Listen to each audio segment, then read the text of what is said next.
Dünyamızın kültür, tarih ve doğanın birleştiği bu ilginç şehirlerinden hangisini görmek istersiniz? Matera İtalya diyorsan bu videoyu bir arkadaşına gönder.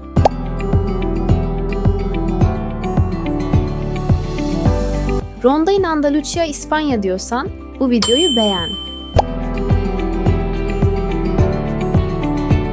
Venedik İtalya diyorsan kanalıma abone ol. Cape Town Güney Afrika diyorsan bu videoya bir yorum yap.